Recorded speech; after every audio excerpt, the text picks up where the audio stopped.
You can't have everything you want, but you can have the things that really matter to you. Do something you're not ready to do. In the worst case, you'll learn your limitations. I always did something I was a little not ready to do. I think that's how you grow. When there's that moment of, wow, I'm not really sure I can do this, and you push through those moments, that's when you have a breakthrough. We believe that if we focus on the users, the money will come. In a truly virtual business, if you're successful, you'll be working at something that's so necessary people will pay for it in subscription form, or you'll have so many users that advertisers will pay to sponsor the site. People are more productive when they're alone, but they're more collaborative and innovative when they're together. Geeks are people who love something so much that all the details matter. Communications is the biggest driver of frequency of use of anything. Think about how many times a day you check your email on your phone or text someone or message someone. When people think about computer science, they imagine people with pocket protectors and thick glasses who code all night. In technology, it's about the people, getting the best people, retaining them, nurturing a creative environment, and helping to find a way to innovate. I definitely think what drives technology companies is the people, because in a technology company, it's always about what are you going to do next? Product management really is the fusion between technology, what engineers do, and the business side. I love technology, and I don't think it's something that should divide along gender lines. People ask me all the time, what is it like to be a woman at Google? I'm not a woman at Google. I'm a geek at Google. And being a geek is just great. I'm a geek. I like to code. I even like to use spreadsheets when I cook. If you can find something that you're really passionate about, whether you're a man or a woman comes a lot less into play. Passion is a gender neutralizing force. Right now is a great time to be a woman in tech, but there's not enough women in tech. If I had been more self-conscious about being a woman, it would have stifled me. It is wonderful to work in an environment with a lot of smart people. It challenges you to think and work on a different level. If you play with better players, you learn a lot. Perspectives, intellectual arguments, new ways of thinking about things. For many people, Google is the most important tool on the web. I think Google should be like a Swiss Army knife, clean, simple, the tool you want to take everywhere. The market favors open choice for search,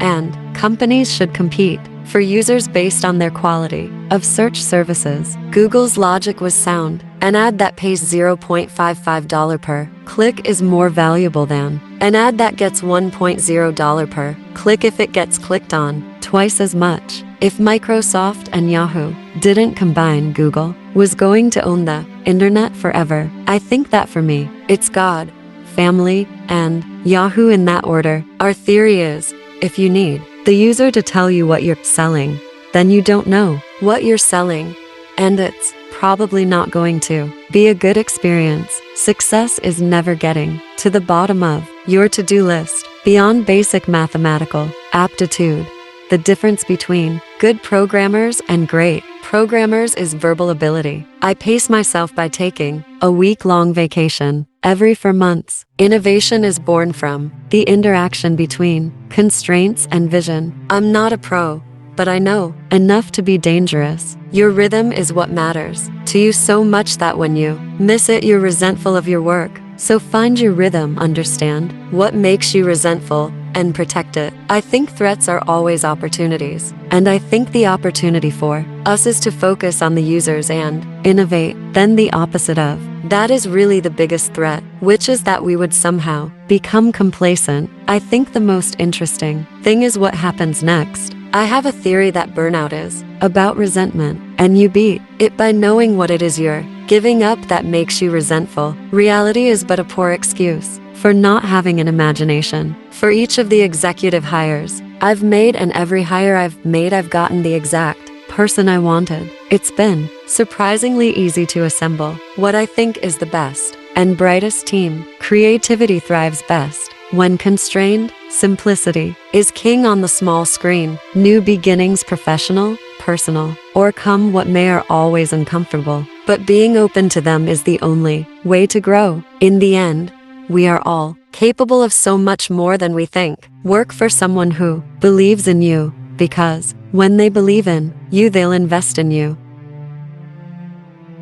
Marissa Ann Mayer, born May 30, 1975 in Wausau, Wisconsin, the daughter of Margaret Mayer, an art teacher of Finnish descent, and Michael Mayer, an environmental engineer who worked for water companies. Her grandfather, Clem Mayer, had polio when he was 7 and served as mayor of Jackson, Wisconsin, for 32 years. She has a younger brother. She would later describe herself as having been painfully shy as a child and teenager. Mayer is an American business executive and investor who served as president and chief executive officer of Yahoo from 2012 to 2017. She was a longtime executive, usability leader, and key spokesperson for Google employee number 20. Mayer later co-founded Sunshine, a startup technology company. In January 2017, Yahoo announced that Mayer would end her employment by that company and would resign from its board of directors following the sale of the company's operating business to Verizon Communications for $4.8 billion.